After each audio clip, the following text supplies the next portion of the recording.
to the poll yesterday to get a replacement or to get leaders that are going to represent them after their very own leaders passed on, and equally across different parts and different wards in the country, the likes of London Ward, the likes of Kemakoma Ward in Kisii County, that one that is in Ukambani, that is Makueni, and we are following up so much so in regards to this. And so we have our team on ground that have been there, and they will be here to update us this morning, tell us what has out at this point when vote counting is ongoing. My name is Linda Alela. This is Morning Cafe. It is a pleasure to have you join us. It's a Friday. It's a whole different Friday. It is reggae edition, and so we'll be getting into some beat and jams of reggae, even as we pay tribute to the Wailer himself, Bunny Wailer. May his soul rest in eternal peace. But importantly, let's first pick the key things that keep us going right here in regards to matters, news, the politics of the day. We have Micah Gwongo on standby from Kabuchai, and we also have our very own David Mudoka, who is at Matungu, so that they can keep us up to speed as to what plays out right now. The reports that are getting into the desk right now tell us that Kabuchai is all win for Ford Kenya. So Ford Kenya's Majimbo Kalasinga has won the Kabuchai parliamentary by-election. Majimbo garnered about 19,274 votes in the Thursday poll. UDA's Masinde Evans Kakai came a distant second with a paltry 6,455 votes. So the Member of Parliament-elect thanked Kabuchai residents for showing confidence in his leadership. Let's now bring in Micah Gwongo from Kabuchai.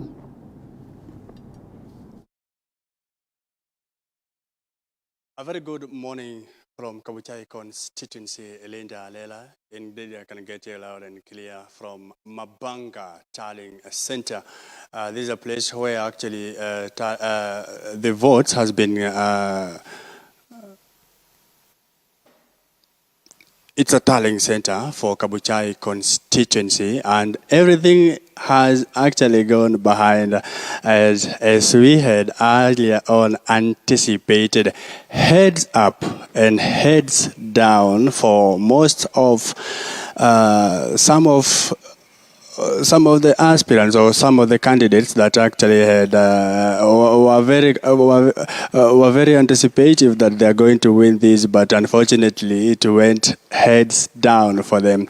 And Linda Alela, just to inform you, is that in Kabuchai constituency we had a total of 8 candidates that wanted to pledge the seat, but fortunately or unfortunately only one candidate won, and that is for the Kenya's Majimbo Kalasinga, being backed by Moses Wetangula. As you earlier on mentioned, Majimbo Kalasinga, who is well known as Majimbo Kalasinga, but his name is Joseph Wekesa, won with 19,274 votes. That represents 65% of the total votes that were casted in Kabuchai constituency yesterday. Evans Masinde Kakai garnered 6,455 votes. That represents 22% of the total votes that were casted in Kabuchai constituency as of yesterday. Amos Wekesa Wafula came third with a total of 1,454 votes. That represents 5%. Gaspar Wafubwa also was number 4 and garnered 1,236 votes. That represents 4% of the total votes that was casted. Peter Kapanga garnered 802 votes, representing 3%. David Baraza Kibiti came 6th with 232 votes. 7th was Jeremiah Marakia, who garnered 203 votes. Then we had Baraza Stephen Wafula, who came last at number 8 with 141 votes. It was about celebrations after he was declared the winner, Majimbo Kalasinga, and also party leader Moses Wetangula. They spoke, and this is what they had to say after they were announced the winners. So from the results that we were able to tabulate in Form 35B, I want to declare Simiyu Majimbo Kalasinga Joseph Wekesa as the member of National Assembly elect for Kabuchai constituency. I would request him to come forward. I hand over the certificate to the winner officially.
Ladies and gentlemen, as you can see tonight, just this Friday, the people of Kabuchai have spoken. The people of Kabuchai have worked hard. The campaigns were done well. I want to take this very singular opportunity to thank the party leader of Fort Kenya, Honorable Moses Masika Wetangula. I want to take the same singular opportunity to thank the party officials, right from the national to the locational levels, and seriously thank the members of county assemblies who devoted all their time to work for me under the leadership of the EPO chairman, James Mho. Those are the sentiments of Kabuchai Member of Parliament-elect Majimbo Kalasinga and Moses Wetangula, saying that actually they're going to work for the common mwananchi to make sure that Kabuchai proceeds and Kabuchai maintains its good job process as Joseph, as Mukwe was actually doing. He was among the best MPs in Kenya as he was in the ground to make sure that everything is catered for common mwananchi. Linda Alela, just to make you know, is that today we're not going to sleep. We've been here over the night and we are going to be all around over the day to make sure that our viewers is up to date on what's happening in Kabuchai. Remember that at the police custody, we have a total of 4 MPs. Didimas Baraza of Kimilili constituency. We also have Senator Samson Cheragei. We also have Nelson Koech, MP Belgut in Kericho County. We also have Wilson Kogo, who is an MP at Chesumei, Nandi County. They are being held at Bungoma Police Station, and reports that reaches us is that they will be arraigned in court today, later on today, and we will be bringing you up to date to make sure that you're up to date to know what's happening in Kabuchai constituency. We will also be taking some views from members of Kabuchai constituency to tell us if actually they are okay with what has happened, how was the election as of yesterday. So we are here in Kabuchai to make sure that our viewers get to know every move that they take after the win. Back to you, Linda Alela, on behalf of my camera person, Charles Nganga. My name is Mike Kagwango.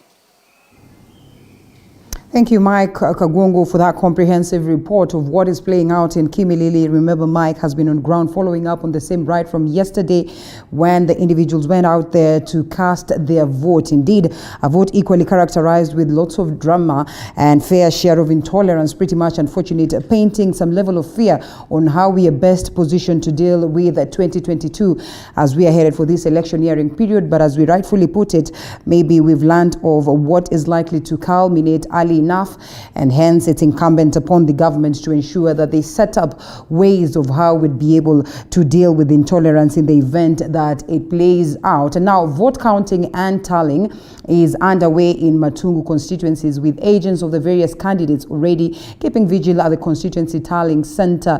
Our reporter David Muthoka is for us and now, or is there for us and now joins us live with the latest. Muthoka, what are the results so far?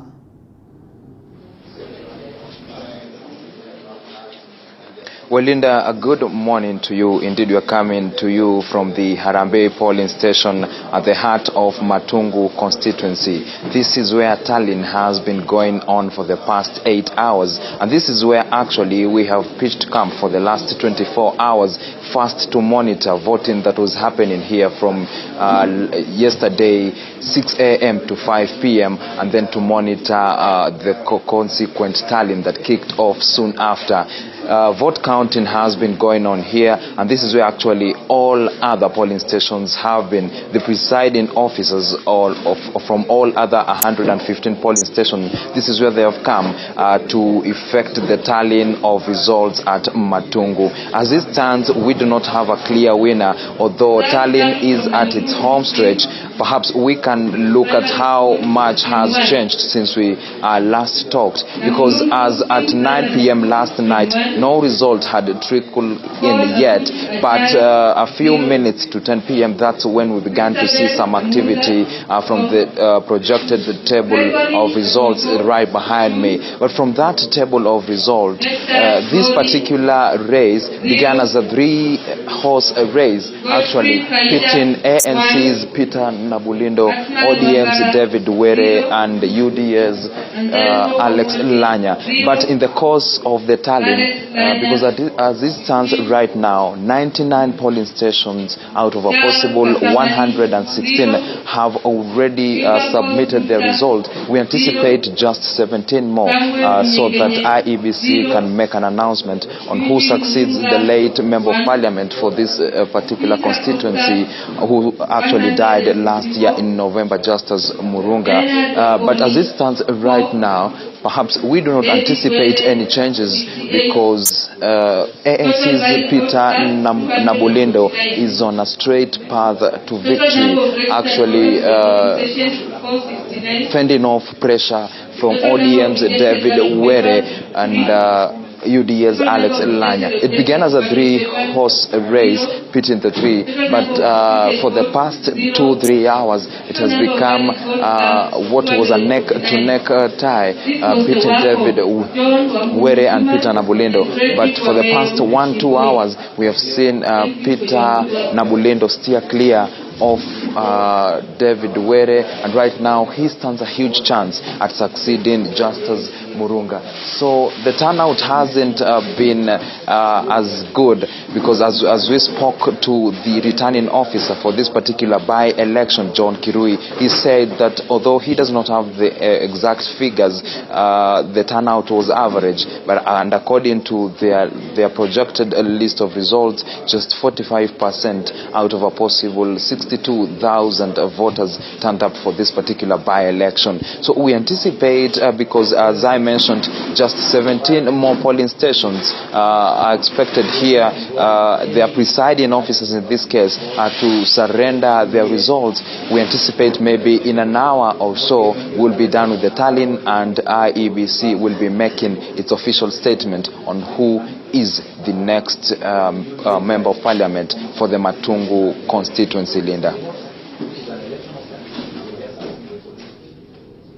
Well, detailed report right there from our very own Muthoka. Thank you so much for keeping us up to tabs, and we'll be coming back to you later on for more details. Like you rightfully put it, we can all hope that this can be done as soon as you rightfully put it. Well, let's wait and see whether in an hour's time, as you've predicted, we'll have the results to get to know who's the winner of the same. But somewhere else in London Ward, UDA's Alex Nzuki has been elected the MCA. Nzuki garnered about 1,707 votes against Jubilee's Francis Njoroge, who garnered 1,366 votes. The poll was pitting Jubilee against newly formed UDA.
Well, interesting to note that these were considered as, by-elections that were more or less like a litmus test to what will play out in 2022. And you realize the key parties that were being looked out, the ODM party, NC party, Ford Kenya, and the UDA have equally managed to garner at least a seat in respective different places that were being, that were carrying these particular elections, like we have seen. And well, at least we would not focus much on speaking about the Matungu because we're waiting for Muthoka to give us the updates. But like we've seen, UDA has managed to get something that is on this side of London Wharf. Ford Kenya has managed to get something in Kabuchai, and well, a roundup of other wards that were carrying out these particular elections or by-elections. And we also realize that ODM has also managed to garner something. So Malak Matara of ODM has won the Kisii Mukama ward seat with 1,907 votes. Nyakundi Daniel of PED comes second with 1,257 votes. That's a win for ODM. And in Uasin Gishu, Lucy Chomba of Jubilee with Huruma seat, or wins Huruma seat with about 2,498 votes. A New Democrats candidate Peter Wanjohi comes second with 1,147 votes. Yes, I had not mentioned Jubilee on this particular seats, but also indeed a party to watch. And Virginia Wamaitha of Jubilee wins Hellsgate MCA seat after garnering 3,955 votes against second placed Warode Kuria of UDA, who got about 2,742 votes. Remember, we're still here following up closely to ensure that you are updated, and we'll be giving you a roundup of it. That's more or less like what it is that has been left. And I think the key one that we are watching out on right now is what plays out in Makueni, and equally what plays out in Matungu, as David Muthoka has said. And as voters in 2 constituencies and 5 wards went to the polls in mini polls yesterday were chaotic things were witnessed in some parts in Matungu. Police have been on a manhunt for former sports CS Rashid Echesa, who allegedly assaulted an IEBC official. And as Joash Ansari now reports, at least 4 members of parliament were arrested during the chaotic by-elections.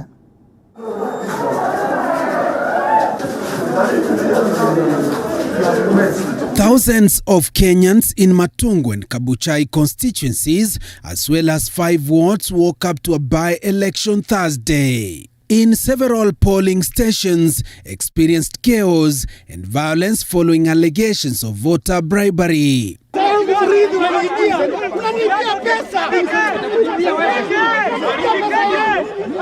In Matungu constituency, ODM and ANC supporters clashed over allegations of voter bribery. Nataka tu kushtumu wale wa chama cha ANC wakiongozwa na Cleophas Malala ambao wamekuja hapa katika stesheni kuzua rabsha juu ya vitu ambavyo havina msingi yoyote. Kuja kusema ya kwamba Gladys Wanga amekaa hapa anahonga wapiga kura. Former sports CS Rashid Echesa was caught on camera assaulting an IEBC official.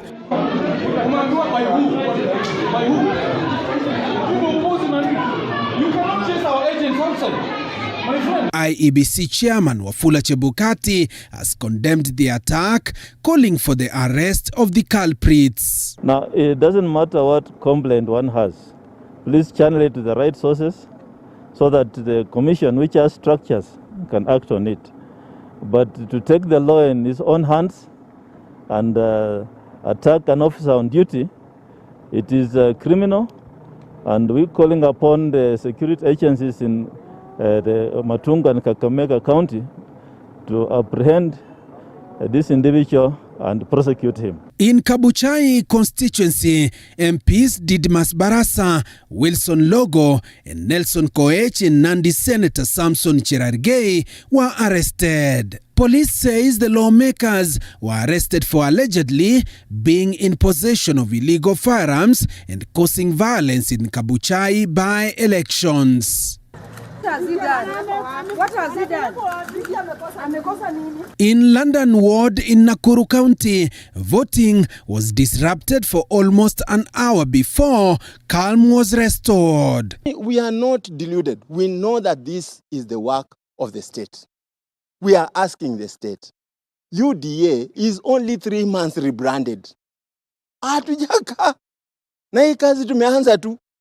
Ikiwa we are a problem in Machakos, in Makueni, in Naivasha, in Nakuru, in everywhere in Western, in Matungu, in Kabuchai, we are a problem within 3 months. What is going to happen in 2022?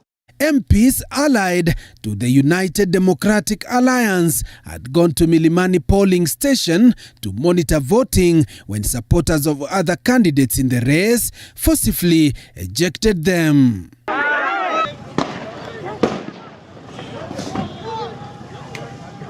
The police were forced to lob tear gas canisters at Senator Susan Kihika, her Elgeyo Marakwet counterpart Kipchumba Murkomen, and Langata MP Nixon Korir, who claimed they were agents of United Democratic Alliance UDA candidate Anthony Nzuki. This is the person who has supervised and brought goods to come and preach.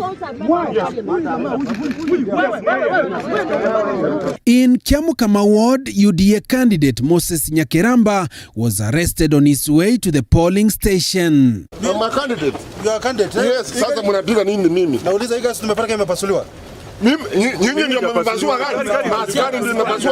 Police officers arrested Moses Nyandusi Nyakeramba, who was forced to get out of his car by police officers a few meters from Muremani polling station, where he was going to cast his vote. The police recovered sums of money in a traveling bag, alleging voter bribery. In Kitise Kithuki Ward in Makueni, Huruma Ward in Uasin Gishu, and Hell's Gate in Nakuru, voting was calm, but with a low voter turnout. Vote counting is ongoing in various polling stations. Joash Onsare, TV 47. Well, a roundup report on the unfortunate occurrences that played out yesterday. We keep saying that we're not special in any way, so we need to stay woke and avoid such. But a debate on the Constitutional Amendment Bill 2020 has been postponed in Parliament. Speakers of both houses forwarded the bill to the Joint Legal Affairs Committee in both houses. I wish to defer The Constitutional Amendment Bill 2020 had been slotted for the first reading Thursday afternoon, but was deferred. Speakers Ken Lusaka and Justin Moturi directing that the bill be introduced in the form in which the Independent Electoral and Boundaries Commission IEBC had sent them to the county assemblies. I therefore direct as follows, that upon its first reading today, the Constitution of Kenya Amendment Bill 2020, promoted by the BBI initiative, will stand committed to the Departmental Committee on Justice and Legal Affairs. The bill was also introduced at the National Assembly and committed to the Justice and Legal Affairs Committee. The Joint Committee of the Senate and National Assembly will then be required to facilitate a public participation. Bill number 30 of 2020. The clerk of the National Assembly has also been directed to release an invitation for public on the bill and invite the promoters of the bill as key participants. The House Business Committee will also be proposing a motion for the limitation of debate on the bill before its second reading. The intention of this motion is obviously not to debate the contents of the BBI report or even the BBI draft bill, if we refer it as such. In terms of its merits, its demerits, the contents, but instead, this motion is to facilitate some debate by the House in terms of the process of how we do it. The Senate will also continue with consideration of business that will not be concluded in today's order paper, including motions, petitions, and statements. On Wednesday, 24th March 2021, the Senate will continue with business that will not be concluded on Tuesday, 23rd March 2021. You know, BBI, much as it's enjoying good number of support, and I believe popular support in this country, it has also enough enemies, Mr. Speaker, and we have seen those enemies publicly. And therefore, Mr. Speaker, if we made any mistake in the processing of this bill, believe me, Mr. Speaker, we would have faced a lot of hurdles on the way.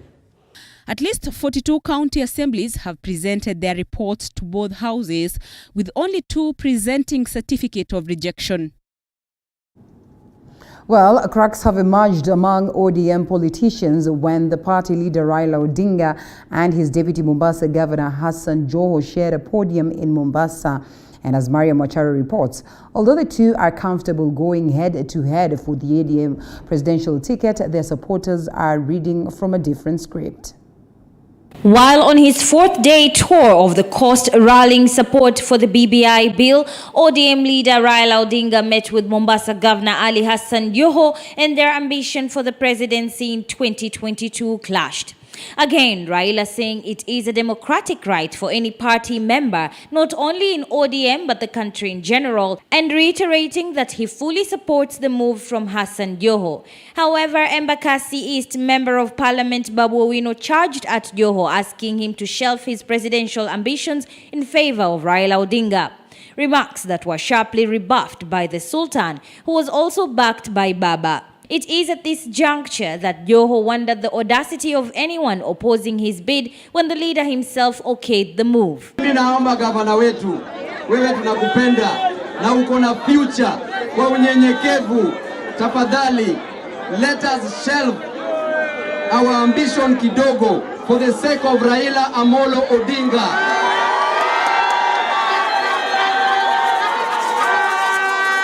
Na hapa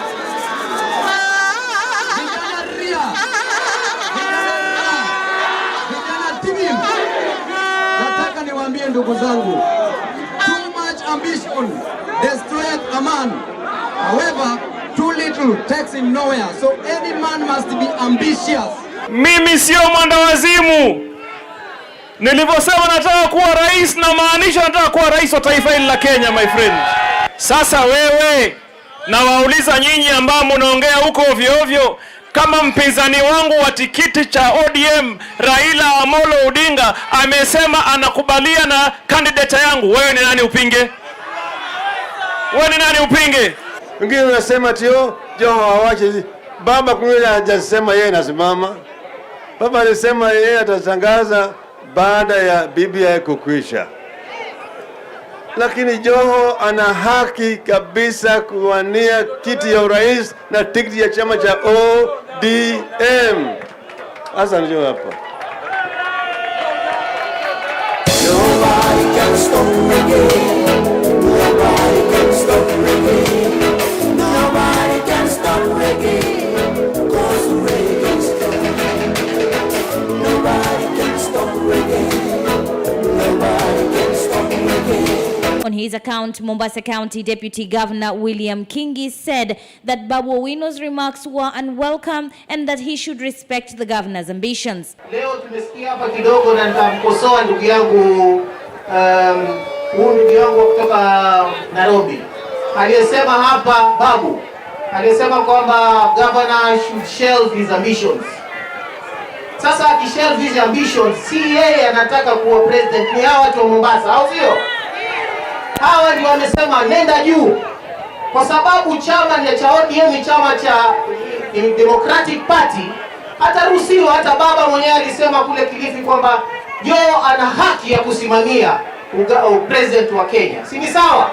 Mvita Member of Parliament Abdul Swamad Sharif Nasir faulted Kilifi Governor Amason Kingi's theory of the formation of a coastal coalition, which he says is just an escape plan for the governor to continue to stay in power after his term ends. Wenye kuzungumza lugha ya kuwa wanataka chama kingine. Wakati wa ukoloni kulikuwa kuna Coast People's Party. Baada ya hapo kuweza kukaingia KADU asili. Baada ya KADU asili kukaweza kuingia shirikisho. Baada ya shirikisho kukaingia chama tele. Chama cha ODM sasa hivi. Deputy Party Leader wetu Hassan Ali Joho ni Mpwani. Baada Raila Amolo Odinga akitoka hapa, wa pili in command is Hassan Ali Joho. Leo mnatuambia tuache yale tuanze mengine from scratch. Siku zote mulikuwa mko wapi tunawauliza? Likoni Member of Parliament Mishi Mboko jolted the government's move to vaccinate citizens against COVID-19, saying that the first batch to receive the vaccine should be the government before the citizens. Lazima kuwe na utaratibu wa kina. Lazima wao kwanza wadungwe, tuone survival yao, tuone kama wako sawa, tuone kama haina madhara, tuone kama haitatusumbua sisi kama Wakenya. Kwa sababu katika mitandao na katiba graph and information tunasikia maneno mengi sana, na Wakenya tumeingia uoga, tumeingia shaka. Kwa hivyo lazima serikali iweke mikakati ya kuhitajika sana, ya kina sana, ili tuweze kuruhusu hiyo vaccine waweze kudungwa. After all was said and done, Raila had a message for his political arch-rival, Deputy President William Ruto, and of the hustler politics. Ati waekeni wajinga nwerevu hawana. Waekeni wajinga nwerevu hawana. Ukiona wakilewa usidhani ni tajiri. Hiyo ni mali ya umma wameiba toka kwenu jamaa. Wape. Raila Odinga is expected to complete his coastal tour on Friday in Samburu, Kwale County. Mariam Mwacharo, TV47, Mombasa County. Well, how about we take a break on that very note? So remember, we're still on Matters Politics, and we'll be having a very quick discussion in regards to the same before we get to the theme of the day, that is Reggae Edition. We'll be having governance experts PMG Kamau alongside Dr. Rotich, and we'll also be having Honorable Member of Parliament of Embakasi North, that is Honorable James Gakuya, after this break.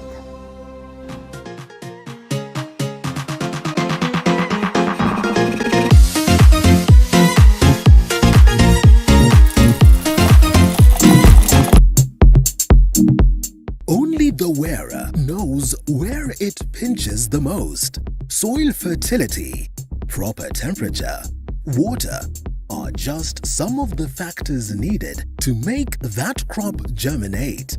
And for that animal, adequate feeds and healthy conditions is what they need. Kilimo Diaries takes you to different farmers, markets, and processing companies and have you fully equipped for that agriculture venture. Kilimo Diaries, every Sunday at 7:30 p.m.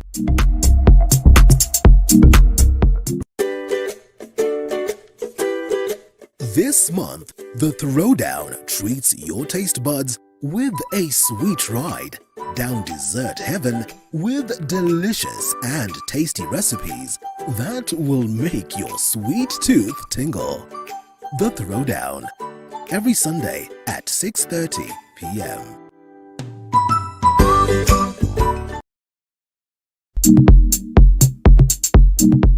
Only the wearer knows where it pinches the most. Soil fertility, proper temperature, water are just some of the factors needed to make that crop germinate. And for that animal, adequate feeds and healthy conditions is what they need. Kilimo Diaries takes you to different farmers, markets, and processing companies and have you fully equipped for that agriculture venture. Kilimo Diaries, every Sunday at 7:30 p.m.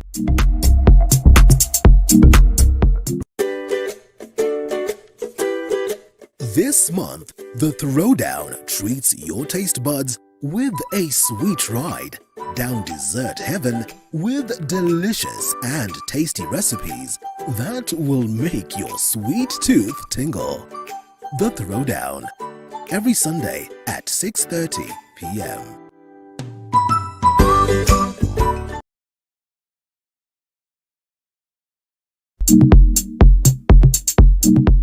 Only the wearer knows where it pinches the most. Soil fertility, proper temperature, water are just some of the factors needed to make that crop germinate. And for that animal, adequate feeds and healthy conditions is what they need.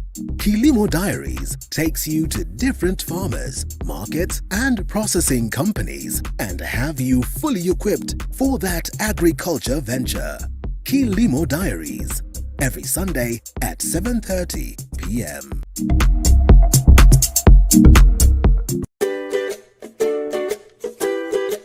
This month, the Throwdown treats your taste buds with a sweet ride down dessert heaven with delicious and tasty recipes that will make your sweet tooth tingle. The Throwdown, every Sunday at 6:30 p.m.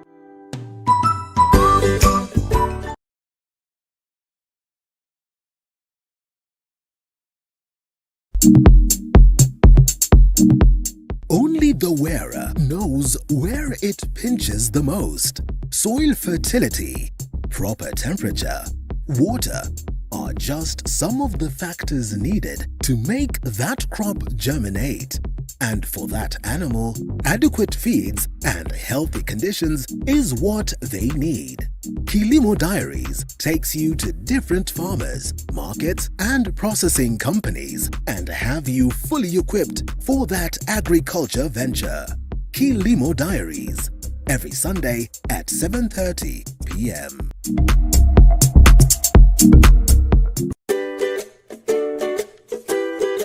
This month, the Throwdown treats your taste buds with a sweet ride down dessert heaven with delicious and tasty recipes that will make your sweet tooth tingle. The Throwdown, every Sunday at 6:30 p.m.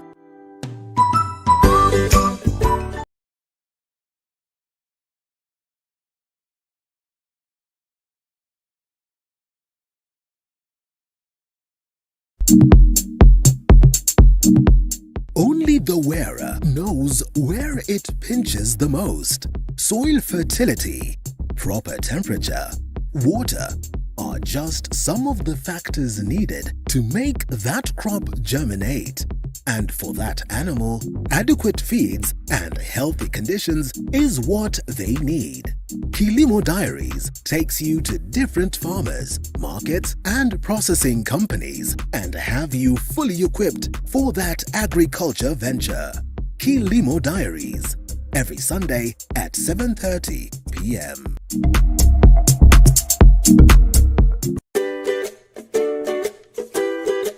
This month, the Throwdown treats your taste buds with a sweet ride down dessert heaven with delicious and tasty recipes that will make your sweet tooth tingle. The Throwdown, every Sunday at 6:30 p.m.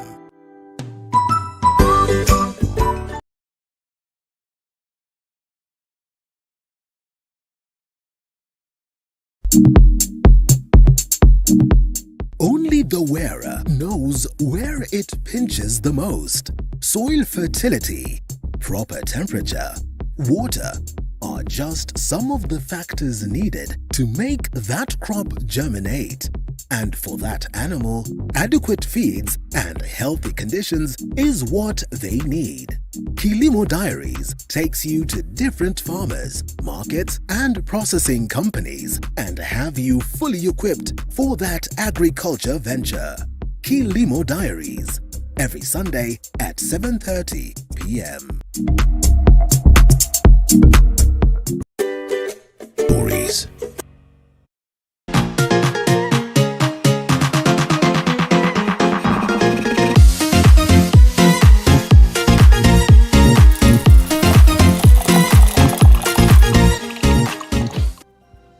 Welcome back to the broadcast. We're very many online looking at the by-elections. Some of us have gone, well, for that break. Kindly come back, alert your friends, tell them that we are back, and we are coming to that heated debate as we look at the intolerance that has been witnessed. We look at the by-elections and the aftershocks and aftermath of all this. And moving forward, we just touch on key issues on matters politics. Of course, we do not fail to speak about the BBI and the direction that it is taking. And so, joining me for this conversation this morning, we have PMG Kamau, who's a governance expert, right next to me. Good to have you, sir, after quite a while. And right next to PMG is Dr. Rotich Joseph, who's a political analyst and equally an economist. Good to have you this morning, sir. And lastly, we have James Gakuya, Member of Parliament, Embakasi North. And as we get to the discussions of the day, I'm sure you've been following up on the events in regards to the by-elections.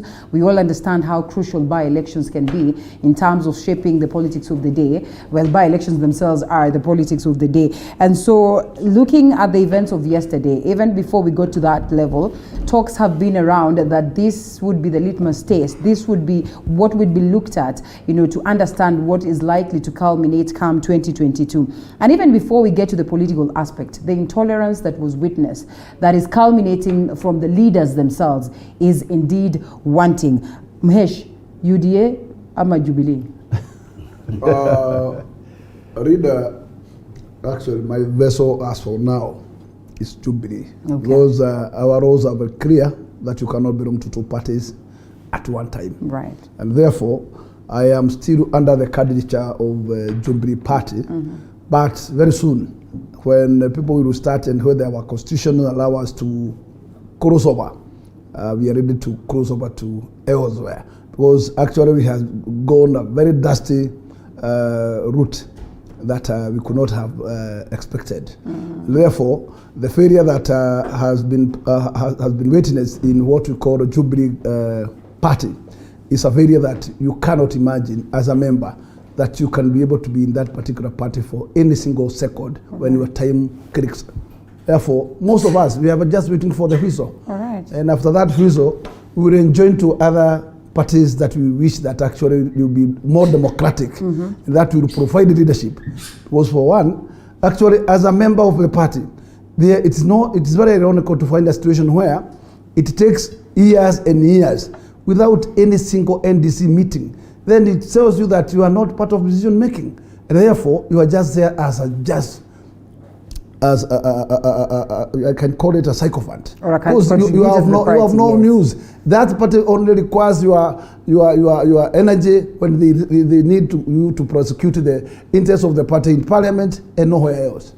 Yes. What is with coalitions? What is with alliances? And just looking at the face of what played out yesterday across these different wards and the different constituencies, you'd realize that within this particular party, within this particular race, you could realize that parties that were there were parties that were once coalitions, are still coalitions actually, so to speak, because they still hold their memorandum that has not been quashed. NASA coalition, for that matter, the likes of UDA and Jubilee Party. It's a bit confusing for the common Mwananchi, don't you think, Daktari?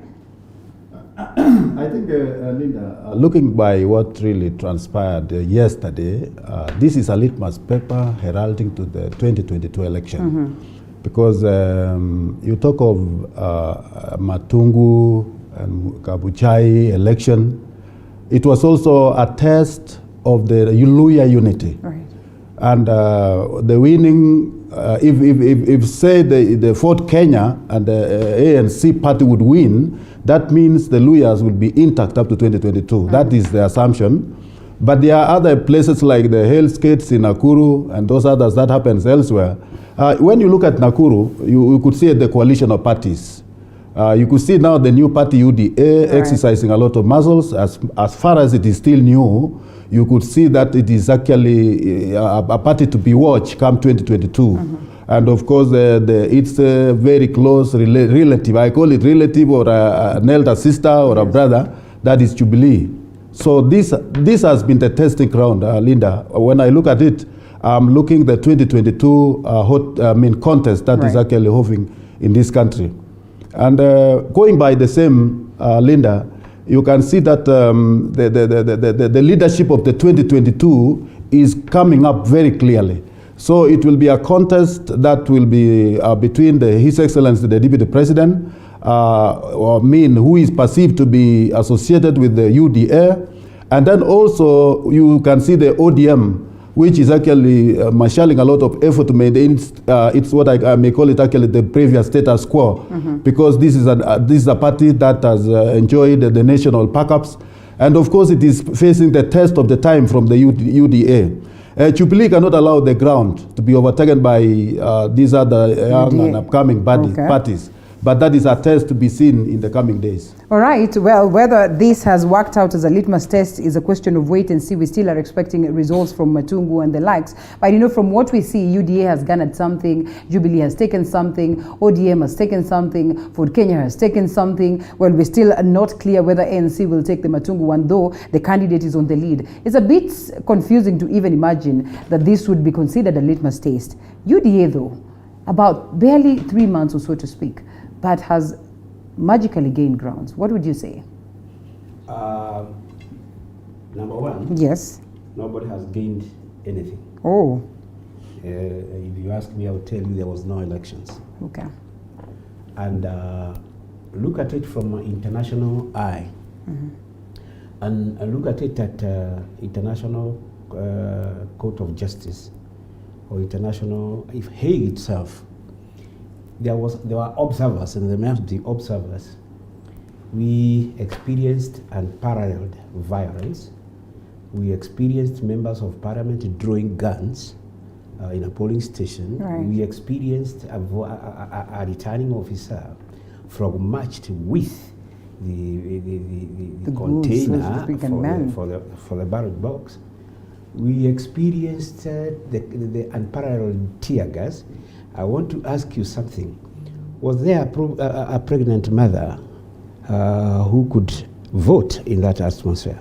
No. Was there an asthmatic person who could vote? Was there an aged person who could have voted in that? Yeah. So that automatically there was abuse of human rights, fundamental human rights, specifically Article 38 of the Constitution. There was absolute abuse of human rights, right to political right to exercise individual choice. It was heavily abused. Does this article protect then the people? Because, well, this is what we witnessed at an early stage. There are people who argued that maybe why don't we proceed and cancel this? That is what I'm saying. If I was the returning officer for Radan, I would have crossed the station. Okay. Yes, you simply cross the station. The incompetence of electoral officers on the ground. Okay. You simply cross and you say this station stays closed until all the politicians get out, until only the appointed agents. What are the rules of returning officers? Not to admit anybody else in the returning room other than. I also going to blame the security of this country. Tell me something. Why did they stop 16 politicians? Why did they allow? They had machine guns, they had dogs, they had everything to stop them entering the polling station. But such would always be expected, and maybe one would look at it as though it's not so much. That is what I'm telling you. Yes. When you're talking about electoral justice in Kenya, it's not there. Okay. You've got a weak electoral body. You have got a very weak electoral officers. You have got very lukewarm. How do you open or do you draw a gun against a policeman and he allows you to go? Do you know how dangerous for a member of parliament is to draw a gun? If a police officer, suppose I drew my gun. Yes. Because you are supposed to use necessary force to protect yourself and to protect the people. Yes. So that it is a demonstration of elections incompetence, it was demonstration of impunity, it was demonstration of lunacy. How do you slap a returning officer and get away with it? And now, well, of course, he did not get away with it. He's on the run, yes? Our Excellency Dr. William Ruto is being let down by his followers. Do you think they're being? Do you think he's being let down by his followers, or they're being targeted? No, you see, two things can happen. I have already talked about international court. Yes. You can set it in that. You remember what happened in this country? Right. Orego ran straight to Hague, and accused the other party. Right. Yeah, and then he was followed also by Mother Karua. So two cases were actually filed at the international court. Are people setting one another? They have been here since last year. You saw what happened in Thika, Kenya. Right. 2 young men were killed. Yes. So are people being set up? Are people setting one another? Why was Jubilee so calm? Yet on this other side, yes, the counterparts. Yes. Honorable Gakuya, why is it so? Do you suppose that in a way, foot soldiers of the Deputy President are being targeted and they're not wise enough to notice this? Or they're targeting themselves? Yes. All right, Gakuya. Leader, I would like categorically to denounce the statement made by my good friend PMG. It is very clear that actually everybody is aware, and it was onset, all what transpired yesterday. And right from the morning, let us not come here and criminalize members of parliament. Members of parliament can be agents at any polling station in Kenya if there's such a kind of by-election, as long as one has the tag of an agent and is an agent of the party, official agent of the party. What's wrong with that? Okay. A member of parliament is a human being like any other agent. Why do you want to treat a member of parliament as a very special person who cannot articulate the duty of agency in such a particular kind of an election? Okay. That is wrong, and that's a wrong perception. Because for sure, you can't tell us here that the thing that was to be done is to make sure that there's no single member of parliament is inside the polling station. What about if the party trusted their agency as members of parliament? Okay. So they get evicted, and then the party remains without anybody to take charge on the process in that particular polling station. So that is wrong. Okay. Number two, whoever witnessed about the chaos yesterday, the first person to be blamed is Kenya Police. Kenya Police did their duty very skilled. And actually, they targeted the members of UDA, or in short, the people who are running to the Deputy President. We oversaw the first agony was at Nakuru, where you can witness the member for Parliament for Langata kicking back a cancer. Yes, that's very inhuman, considering that actually that was out of a very heated debate where they wanted the members of parliament out of the area. Why, in the first place? We have seen yesterday the member of parliament for that particular local area, who is Alama. In the morning, he was in the social media saying that if today the win is not going to be for Jubilee, then people will witness that at last he is not a member of parliament. Okay. We have witnessed Arama in the whole campaign for UDA person in Nakuru in chaos. Everyone was fighting. I was one time I went for that particular campaign, and actually that particular day we were hunted like we are antelopes. I can tell you, tear gas everywhere, and where the other campaigners were fully operating. Then that tells you it is a skilled kind of operation, purposely to make sure that deputy president is going to have any single inroad in terms of political inroad, and therefore it was a targeted move, right from Kabuchai everywhere, including the early morning arrest of the UDA candidate at Kemukoma. Then what do you want to tell us? Then this tells you that in fact the plan was purely meditated, and it was purely to make sure that the DP is not going to secure any single point or single position. Dr. Otich, what do you read in this? I think, Linda, this is the highest test of our democracy. Okay. Because one thing that I'm so excited of is that Kenyans are informed of the constitution, they are informed of their rights, and the kind of excessive force that is being used by the security agencies is actually telling. And the imbalance, or what we call the approach itself, seems to be prejudicial. It is not because as a government officer or enforcing security, you must be non-partial. You must be very neutral in the whole process. And you suppose they were not neutral in any you way? You have to. You think they were not neutral, from yesterday's events? As Mheshimiwa is actually arguing, you can see that the whole process was skewed towards a particular, a group of people, whereby they are associated with some particular people. And looking by that, Linda, I think going by whatever we witnessed in Nakuru, the 2022 will be more unclear than what we saw. And it is a high time that even the security enforcers get to know that Kenyans understand their constitution, that Kenyans understand their rights. And the more you attack them when they know their rights, is the more you embolden them. And that is what you saw yesterday, because during the process, during the political process, during the campaign, you witnessed all the frustrations that some people actually faced. And by facing that, they were being emboldened. What you witnessed yesterday, somebody is kicking the canister that has been thrown against him. And of course, we are also misusing what we are supposed to be used for security purpose. Because when you throw up the tear gas upon the peaceful environment, you are actually encouraging chaos. So what we are actually witnessing, I think, the law enforcement must remain neutral. The law enforcement must follow the law. The law enforcement must make sure that everybody is accorded the chance to exercise his political and voting rights. Look at what, as it is said, alleged, what it is that former CS Echesa did. How best would you handle such a scenario? I think, Linda, as far as the case is concerned, yes. And I saw Sudi, and it was an isolated case. I saw Sudi arguing that the way it was captured in camera, it was not actually a slap. Yes. I'm not trying to defend. Right. But that is why I said alleged. That was actually the allegation. Yes.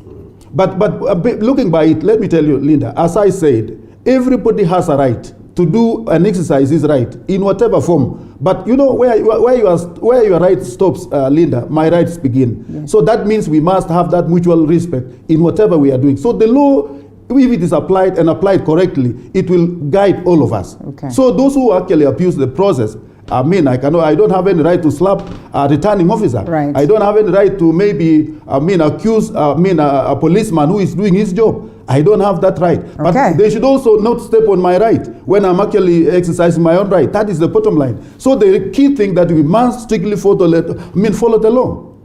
Okay, PMJ. Today I want to be very cool, extremely cool. And what was the police force when Ekesa was slapping a returning officer, not any other ordinary person, a returning officer. What was the police force used when a lady was frog-marched as a lady in the first place, a small lady? It is manhandling, it is violence, it is lunatic to any.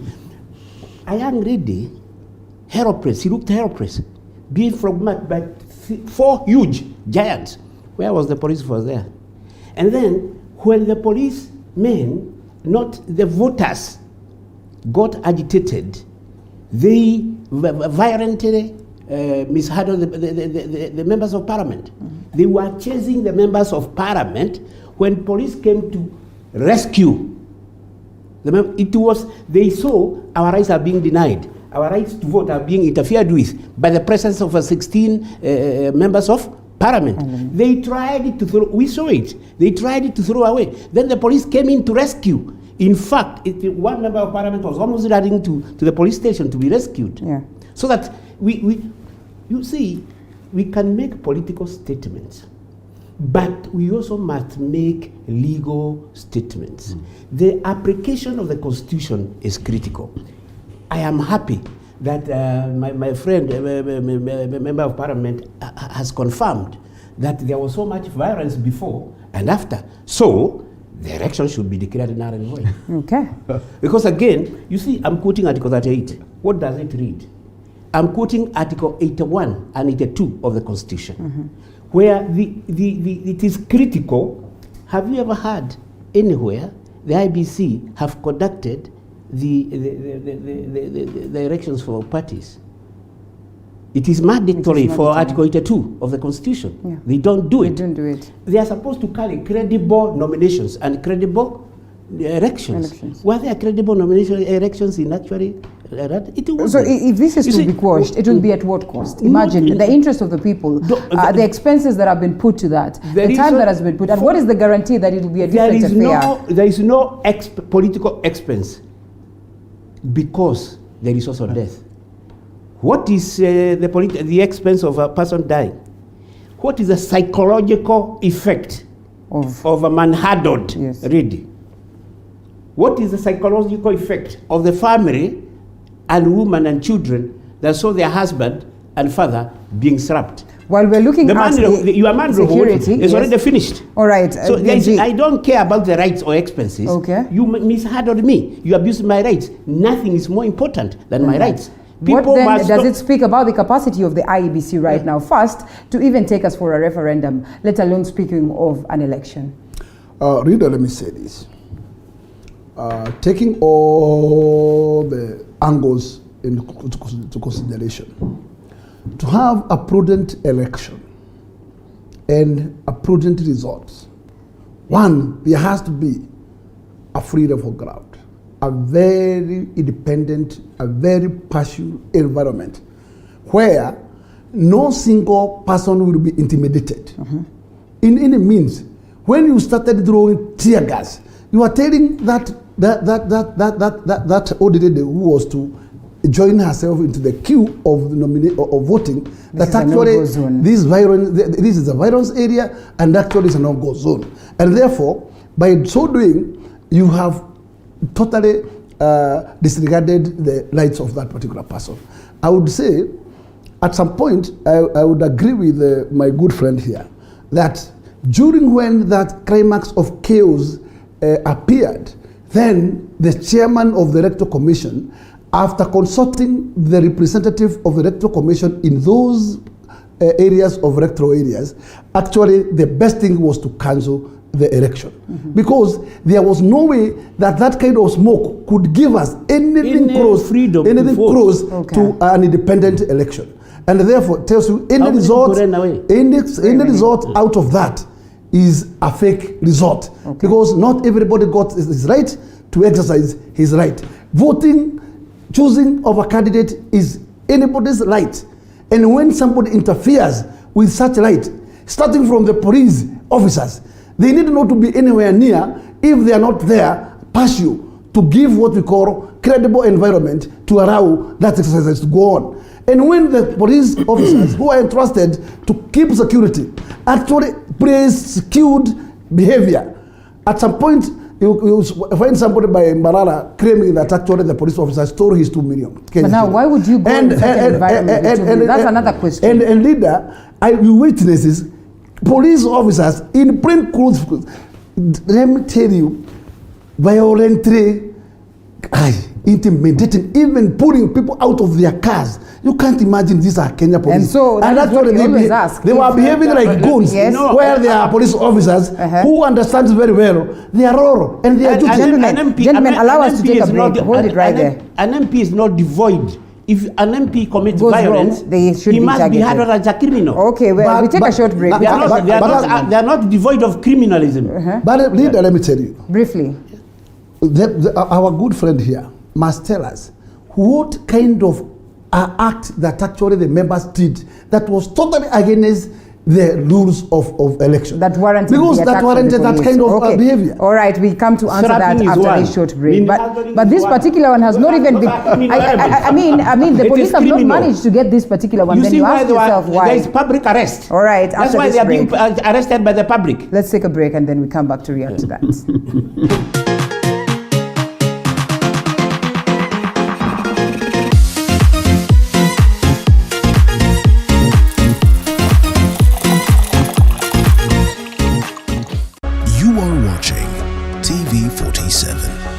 The home of untold stories. Limited introducing Equator Gardens Phase 2 Nanyuki, a few minutes drive from Nanyuki town near Olpajeta Conservancy. This is a strategic property.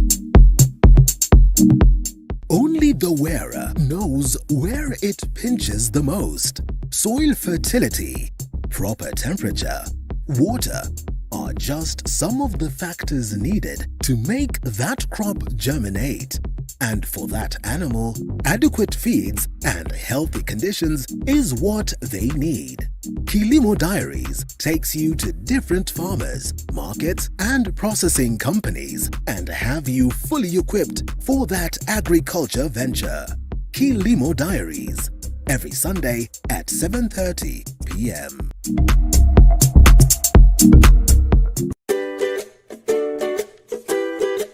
This month, the Throwdown treats your taste buds with a sweet ride down dessert heaven with delicious and tasty recipes that will make your sweet tooth tingle.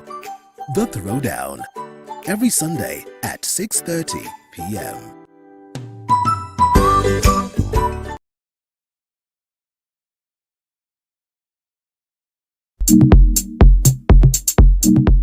Only the wearer knows where it pinches the most. Soil fertility, proper temperature, water are just some of the factors needed to make that crop germinate. And for that animal, adequate feeds and healthy conditions is what they need. Kilimo Diaries takes you to different farmers, markets, and processing companies and have you fully equipped for that agriculture venture. Kilimo Diaries.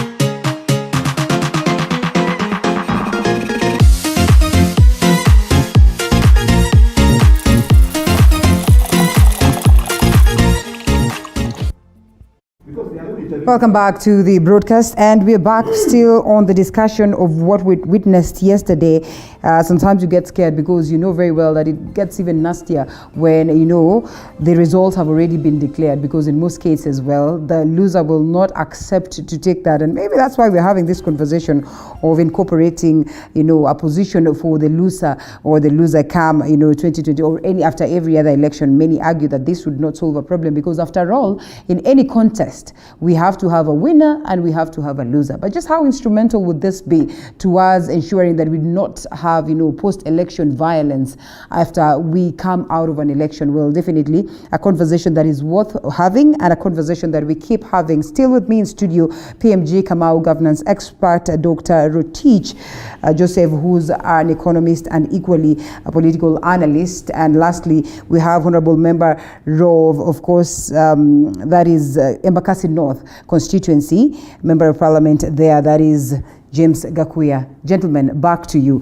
Dr. Rotich, you had some reservations in regards I think, Linda, I disown the idea that the election could have been put off because of such circumstances that actually erupt. And going by that, Linda, you can look at the 2007 general election, whereby it was dissolved by the then Maraka. What happened? It haunted him until he left the office. Yeah. And going also by what the experiences that our brother Chibukati Yakel is facing, it is a very delicate balance, because hereby the law enforcers, as from the very beginning, if they were not pious, in treating these particular parties, I would believe the election would have been even more peaceful, because their way of handling actually reflected in them that there were some people who were favored than the rest. And that really emboldened the society to go against some of the regulations. But I can tell you we are a growing democracy. And whatever happened yesterday does not amount actually to that kind of dissolving the whole idea. Okay. But this is something that we must realize, Linda. This country as it is, one thing that I'm really happy of, the 2022 election will not be similar to any other election that we have done in this country. You say why? That with confidence? Yes, it is because the past elections were associated with tribal connotation, tribal cocoons. But as you can see, look at Nakuru, how it was. You could see parties, individuals from various political, minds and even tribes coming up together to form, take for example a party like UDA. So the tribal clashes I'm not foreseeing in 2022. What I'm only foreseeing is that the law enforcement must always remain balanced if the election is to succeed. Mm-hmm. Number two, the election laws must be actually enhanced so that these laws will protect both the voters and those who are to be elected. All right. And that without really having that peaceful environment, election may not actually portray the aspiration of the people. So what we need to do as a country, we need to put checks and balance in place, so that all the elections that we are going to have in this country, it should be a competition of ideas and not a competition of physical compass like the one that we almost witnessed the other day. Mm-hmm. And again, Linda, I think the presence of the members of parliament in this election does not in any way discredit that election. That is what we must know. Why? It is because they are standing for their own political parties. They are building up their future. Like those who are in UDA, majority of these people were in these other various parties. So it is like a coalition in the making. So in this case, what we must look at the law enforcement as the catalyst that cutter grows, so that we can be able to have a peaceful election that the results will be. Now I'm getting you like, there is nothing all-inclusive, Linda. If you talk about all-inclusive election, always when the two people are competing, one must win. All right. And when you lose, you have lost. That is your position. When you win, you have won. That is your position. So in your opinion, the BBI would not come in handy to address this, because the it is not even addressing, Linda. You can see the framing up of the BBI. Yeah. If the position of the Prime Minister, who was perceived to be coming actually to build up the loser, is actually appointed from the winning party, where do you think that thing will come? So the issue that will be there is actually the opposition that has been put up, and they are paid as oppositions. Maybe they are, of course, those allowances you can say is what's making the difference, but they are still the losers. Just how much would they do towards putting the government in check? PMG. Number one, Ruta. Linda. When shall we ever grow up? Because I look younger. I look younger by the day. How you look younger by the day. But what about Kenya democracy? Now that's a question. Yeah. When is it to grow up? Mm-hmm. How can you say at 50 you are not growing up? We are. Honestly. Mm-hmm. You are called a grandfather, and you don't want to agree that you have grown up. Why did you have peaceful elections in 2013? Because Ruto and Uhuru were out on board. Okay. Yeah. So it's an individual affair here? Because Uhuru and Ruto were out on board. Shall we? I think it's time now the International Criminal Court comes in for what happened in Radan to take somebody or people to international, so that they can be out of board to behave. Have we not had a conversation of coming out of this one? Because they say that they are handling African cases with bias. I have already given you a very simple example. Ruto was out on board. Yes. Uhuru was out on board. Raila was scared because he was part of the scheme that he can be arrested anytime. No, he probably was confident that this was a win for him. No, he came out and said, I accept the... Why? Because some of his colleagues, political colleagues, some people have to be taken. In fact, I am advocating immediate international intervention, including criminal. We cannot be tolerating readers who are criminals. What happened was, let me tell you something. Why don't we have our own that is powerful enough to deal with Let me tell you, have you been in a polling station? Yes. This is the classroom. And this is outside the school. This is where you are supposed to congregate. Yes. Yeah? In the queues, you have got queues for the youth. You have queues for the disabled. Right. You have queues for the aged. Oh, God. Was that a political rally or a polling station? Wow. Okay. That's what I'm telling you. It is the abuse of legal process, abuse of law and constitution. And it is just not abuse. Criminal activities in a polling station. Any court, anyone, I am urging anybody in London to move to court immediately to have these elections cancelled. Is that so? Yes, because they have already been declared. Why? The winner has already been declared. It doesn't. That is the incompetence of IBC. How do you declare a station which was full of tear gas, violence? Do you realize that the same IBC is set to take us for a referendum, one that you are for? You are for this bill. Which one? The BBI bill. It does. You don't need a police officer to arrest you. You don't need a bill, a constitutional bill, to keep distance from a polling station. Yes. You see what I mean? You don't need a bill as a member of parliament. You see, you must not talk to anybody on a queue. That's number one. But the nature of our politics will not allow us to do that. You must not. Those are the rules in a polling station. Yes. Yeah. But we go against But when you go 16 people, the first thing you do so that they don't behave again like that is you cross the police station. Yes. You cross the I think, Linda, my friend should know that politics is not like the church, where there are so much orders. Chaos are bound to happen in politics. But they are in any stage of democracy. I did not see Muslims being thrown out there. What is there? No, you want to tell me that those people who are there were Christians?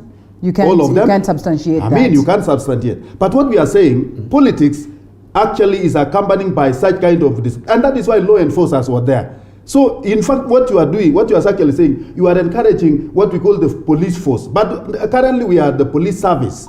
These are the people who are there. No, let's allow Mheshimiwa Gakuya come in. Mheshimiwa, what are you doing in the police station? Why did the police allow them to enter there? What was wrong with it? Let's allow Gakuya to come in. PMG. Yes, slapping was wrong, but allowing them to be in the station. To do what? 16 policemen in a polling station. To maintain law and order. How then do we get security? How do we then get law and order? All right, Honorable Gakuya, kindly. It is called intimidation. It is called threat. They had their attacks. Gentlemen, let's allow Honorable Gakuya. He's been very noble to keep silent. Yes. Sometimes I'm very happy watching PMG. Some of his reactions. Well, sometimes he overreacts. And it's like he lives somewhere else other than where we do. But these things happen here in Kenya and not in heaven. It happens here. One thing, Linda, let me say this. Do you allow it? If there is somebody who has stepped in the wrong direction, it is our sitting government. Okay. Because what is the work of a national government? The national government is to provide services to the people, service to the humanity, including protecting their rights. It's a fundamental right for any single Kenyan to be secure when time comes for such a magnitude day of an election. Okay. Why do we witness already stage managed, skilled police service in the offing? Why? For what reason would they stage manage this? PMG has the PMG has told us here that actually at 50 years we are grown up and the democracy have to be already mature and speeding. Yes. When you are circumcised, you cannot continue saying Amarad. What are we experiencing now?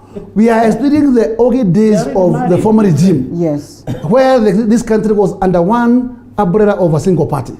Before the repeal of Section 2A. That's what we are undergoing today.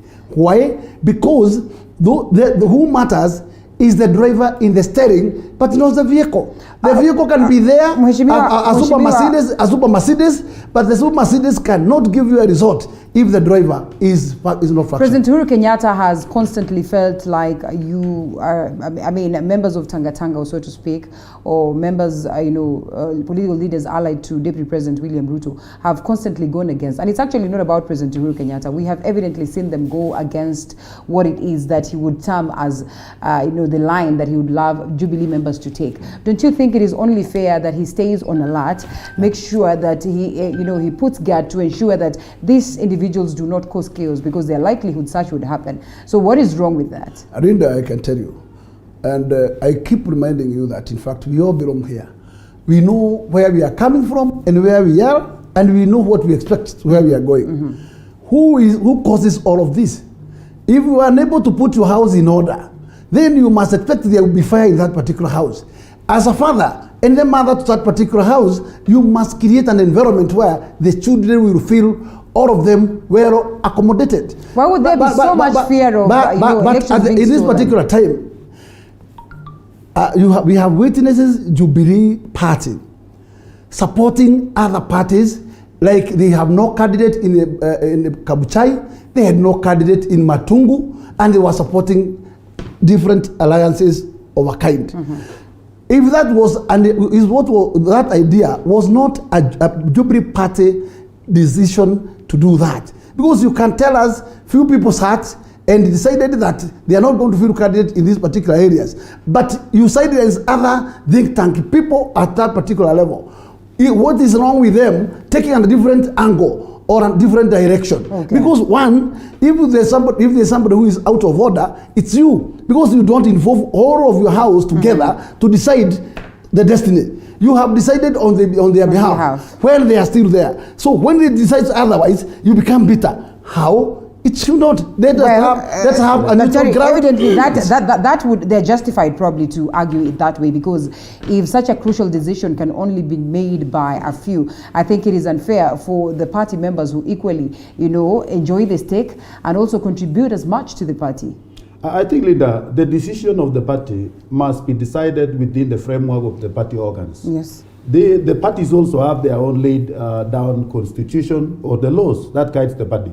So there is nothing that is actually absent completely in these political parties, because they have their own independent constitutions. And if they can if they can strictly adhere to those constitutions, we shall be in a very peaceful environment. Before any political party is registered, they must have a constitution, and a very clear constitution on how they will do their nomination, how they will go about their day-to-day affairs, and how they even pay their dues. So in this case, the issue of violence is not in the constitution. Otherwise, it would not have been registered in the first place. So what I'm seeing, and I want to defend the government in this way, you see, when the democracy came to this country, after the repeal of two whatever, it has experienced a lot of. You've heard the president saying one time, "What do you want me to do in such circumstances?" So in this case, being a Democrat, being somebody who follows strictly the law, being the custodian of the Constitution, the law enforcement must work within the law. Okay. If the law does not allow them to shoot, they cannot shoot. If they have to arrest, so they have worked under a very delicate environment. Look at what was happening there. In maintaining people who are actually enforcing their own things and not the law, it is the most difficult thing that we can have in this country. So I have a heart for our security, because in some circumstances, what do you do to rowdy environment like the one we witnessed in Nakuru? What can you do? And if we say Chibukati uses other arms of the government to implement the law. Okay. He uses the security. He doesn't have his own security. He implements the security through the organs of security in this country. Right. So, blaming on him as a person is also uncalled for. So look at all scenarios and put everything in its true perspective, so that we can be able to charge everybody according to the law. Mm-hmm. All right, PMG, we are talking about BBI that seems to be bringing, I know you have reservations, and I would like you to couple that with the aspect of the BBI and how it will come in handy anyway to address this intolerance that we see. The BBI cannot curb the intolerance. In fact, one thing that the BBI, originally I was not for the change of the constitution. I was for the audit of the constitution. What is implementable and what is not implementable. I was, for example, I had issues with Article 227 of the Constitution, Article 228 of the Constitution, the Auditor General and the Controller of Budget. Today, I call both the Auditor General and the Controller of Budget the worst corruption center in the history of Kenya, followed by the courts. Why? You wait for somebody to steal for 5 years, then you come and tell us this person has stolen so much. You steal 9 billion shillings, then after 5 years, you go to an institution, you come. It is like telling this person died because of this. By that time, you have got enough money that you have stolen to bribe the police, to bribe the CSC, to bribe the High Court. Yeah. So I looked forward to audit of the Constitution, the effectiveness of the county government. You have created that 47 kings, stronger than the president. So audit was first, so that you know where to amend. But again, the content now therein for the BBI, what was the foundation of BBI was the nine agendas. Every single one of those, inclusivity, devolution, corruption, sharing of wealth, ethnicity, all those 9 were critical for the growth of this country. So I choose to admit others, and what I have not agreed with, I've chosen to ignore because of the benefit that are going to arise. The fact that elections violence in Kenya, the country did not take audit of what to amend and what to include. Okay. You see what I mean? For example, let me give you an example. Let's allow. Number one, parties are private members' club. I listened to Raila Amolo Odinga once in a TV station saying it has got these rules and regulations. This is women's toilet. You cannot enter even when you are heavily pressed. Okay, as a man. Yeah, you know. But you can. Yeah. Sometimes if worst comes to the worst, you can. Yes. But I tried, and I was told no. Don't go to this one. Number 2, you cannot pay cash. Number 2, you have to ring there. You see, he compared it with current crab. That's why I hate parties. Okay. And PMG, so long as the freedom, he has to step out. What happened yesterday, you have to blame the executive. Okay. You have to blame the IBC. And what is going to come, you have to blame the courts. What is this that is going to come? They depend. Let's allow for example, to come in. If now I go to court right now against, even as a private member, under Article 1 of the Constitution, I can go and challenge the same. Yeah. Why don't you do that? Do you know why? I say you're not a voter in this. No. Ares Muthoni Wahome. Yes. Beat up a whole returning officer. Right. Together with her goons. She's still free. And then the IBC, a full returning officer, beaten by a member of parliament. No action has been taken today. There was the IBC who should have initiated the action. Right. There was the police force because there was abuse of human rights. There have been assault on a person. There was violation, interference with the electoral process. I'm telling you, the failure, number 1, with ABC. Number 2, all of them, you see, people are fond of blaming the government. What is the government? There is the legislature that is independent. There is the executive that is independent. There is the judiciary that is independent. But they are all mutilated. All right, let's mutilated by whom? Okay. By the executive. No, how do you mutilate? Yes. Because those people who are there are not competent enough to maintain their own independence. They have all gone through the process of the this is what I'm telling you. Parliament. That if they make a mistake of appointing me as a returning officer, I would have crossed the station straight away. It depends on your capacity and the people appointed. And then they gave the political parties the leeway to choose their independent people. Why is there so much fear that elections are going to be stolen that you have to put members of parliament as opposed to agents? Not stolen. The language is not stolen. Violently won. Okay, all right. Let's allow Gakuya to come. PMG, let's allow Gakuya to come because there was violence. Okay. Reader, I always refer to our past. Right. And actually, we are very sure that we will have witnesses. Personally, maybe probably 2022, I will be moving to my maybe probably almost 10th election.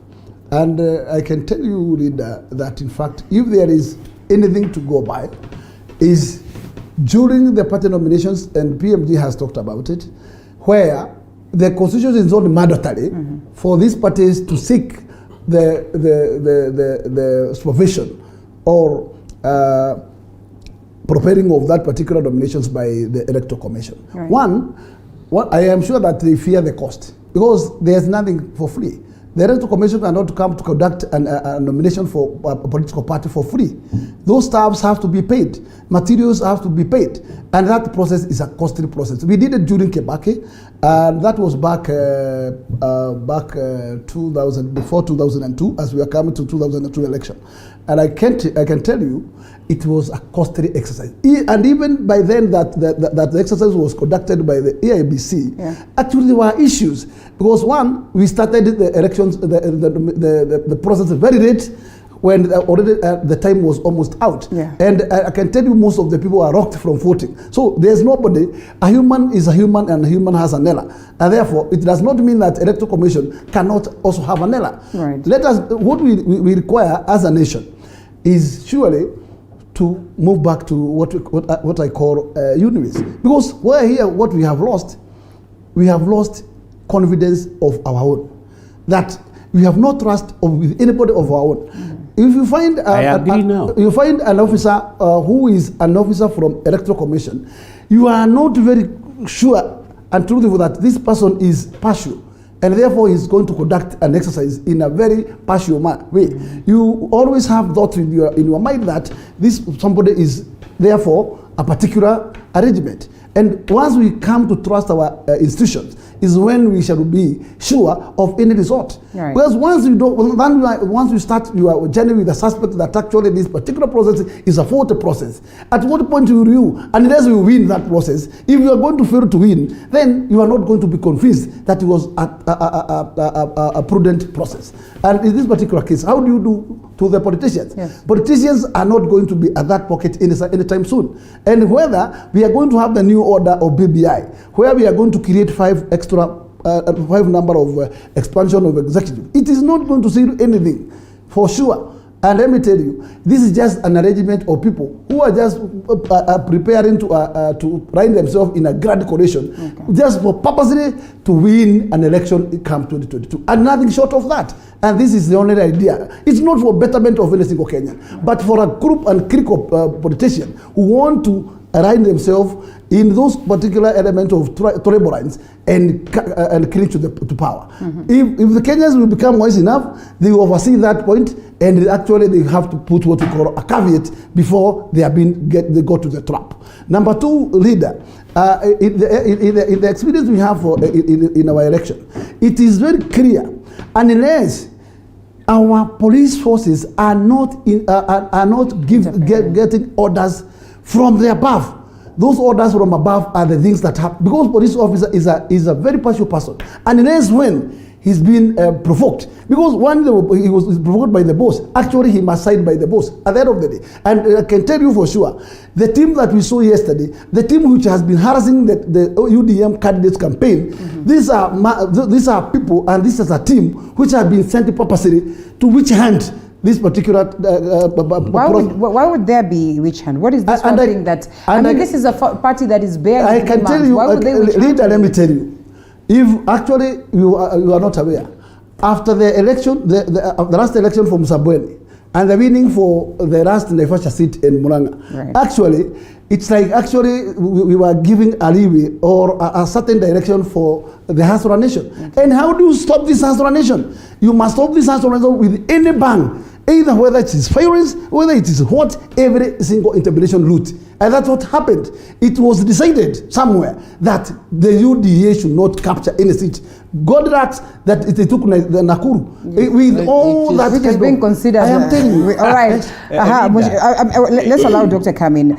But until when leader, shall we rise up, give democracy a room, If we really keep on cheating ourselves that or misleading Kenyans that we're a democratic country, what the democracy is this? If the results are totally dark, taking us back to the old dogs. All right, speaking of which, by the way, now let me reverse my question. I don't know whether you still have time to be here or you will...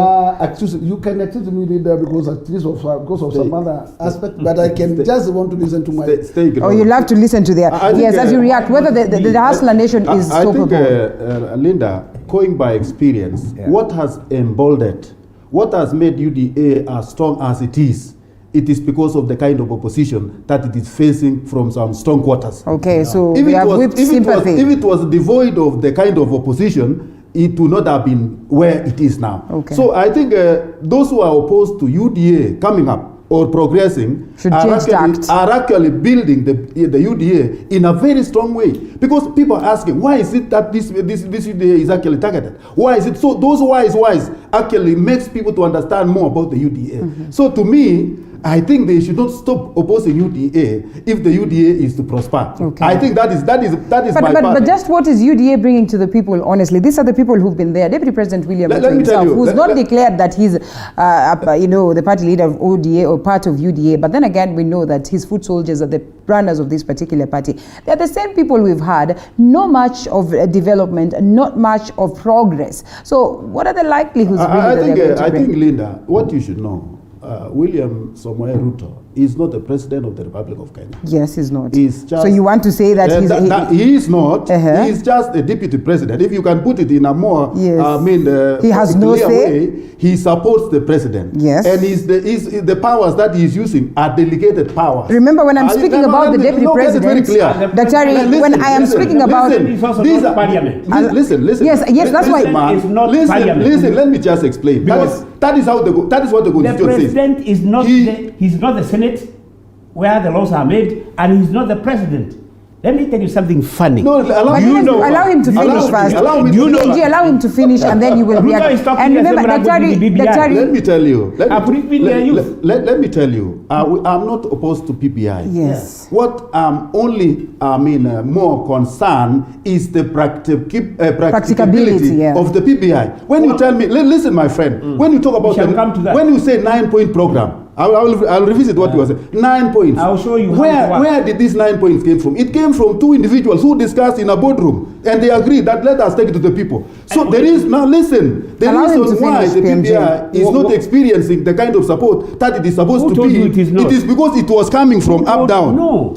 I mean, we should have been. But he lives in the country, though. He lives in the country, PMG. Oh, God. He lives in the country. This is a doctor, my friend. Let me tell you, my economics. Let me tell you, I'm an economist by profession. Yes. When you tell me, if you are not able last year to raise maybe 15-16%, you are able today to raise 35%. How practicable it is? It is 35% of what is available. What you are sharing is 35% of what is available. Yeah. No, let me tell you. And the remit was 15. Yes. Under the constitution. Yes. The limit now is 35. Now, or even if you get 100 shillings, that will be the limit. So let me the limit wasn't 15 initially, though. It is not the money that the practicability of the same. Sharing 100 shillings. What do you exactly mean by 35%? When you say let me remove that one. Let me remove that one. Now we won't be able to. Yes, Gakuya. Let's hold it right there, PMG. The only way we're going to have. When you say money will increase, what does that mean? Daktari and PMG, hold it right there. We need to have a sober discussion for the benefit of the people. Yes. I want to concur with the good learned economist, that even though it is 35% of what is available, is that available today enough to be shareable to the other usages, and you have enough to distribute to the county? Well, it's never been enough. That's why we are in debt. My big question is, now that you'll be sharing what is available, what are you going to do with the rest of the vacuums? Because actually we have now removed corruption.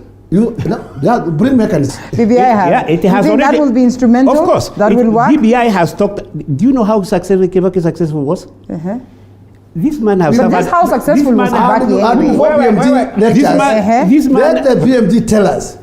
Where are the billionaires created by the pandemic, which is not even a near age, a near old? I don't want to mention names. I don't want to mention names. Order. Neither do I want to say. He says order. The pushers of the BBI, actually, they must know what is within the BBI. And let me tell you, in this particular time of hardships, is when we have witnesses billions of shillings being sniffed, and this is during the critical time of pandemic. What has the two principles assisted this country to one, recover back what was lost on their eyes? We have has our nation given the way forward? No. You have been always blaming the House. Well, that's the reason why I asked whether the House of Nation. You have been always blaming the House of Nation. I get that. PMC. I agree. You have been always but you see, we have to question the government of the day. As the big thief. Did you see Arede, who said that one of the bank account signatories was the chief executive officer of IBC, of anti-corruption? Yes.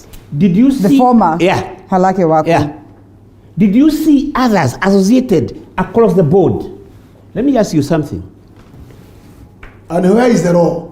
Because nobody. Where are the courts? No, I'm just where are the courts? Nobody is bigger than the law. Okay. Where so are the it does courts? not matter who is this. Where are the courts? Where are they? Where are they protected? Where is the Where are they not exposed? Okay, well, gentlemen, we cannot focus on the past. Aren't you excited to hear how BBI is going to come in to quell corruption? I think, Linda, yes? what we must agree. Yeah. In fact, I totally agree with you. But the biggest problem that I'm facing is the reality, the practicability of the same, my friend. When you say the money will be increased, and let me tell you, my brother, as an economist, we've been able to collect through our national revenue almost 1.4, 1.7, or 1.8 at most. And then the total budget that we normally experience is 3.1 trillion, my friend. We are having Dr. Hold it right there. That is an economic point of view. Let's allow Mheshimiwa. I want to agree. Thank you. Thank you so much. We have never been given 15%. The first time we were given 19%. All right. The second time it's always more. Yeah. The second time we were given 28%. The third time we were given 30%. The fourth time we were given 32%. The last time we got 33%. So it means there are likelihoods that even before you change anything, what worries me is that even the members of parliament that passes those provisions in the budget are saying we have never afforded 15. I am challenging them now to go through the budgetary processes and go right now to your Google the budgets from 2013. We have never got 15. We have got 19. But is it not what they're arguing, PMG, that this can still be achieved without having to take people through this process? The process was curbing goodwill. If goodwill minimum is there, this would, yes. This is the minimum. Right. So it has to be 35 and above. It has to, and above. Why am I happy about that? Yeah. Because the Kikuyus and Karajins must be out of government. Okay. Who said that? You think so? Now, Yes. this is the conversation of the president, all right? Completely must go. Okay. Why? Because they have been here since 1963. All right. You see? Okay. As Kikuyus, we have suffered. Do you know why? Yes. Kenyatta disagreed with Odinga. Okay? Then they came and disagreed with Moi, finally. Because Matiba came in. Yeah. And Kibaki came in. Finally, Raila has disagreed with Kibaki. That led to death of thousands of people.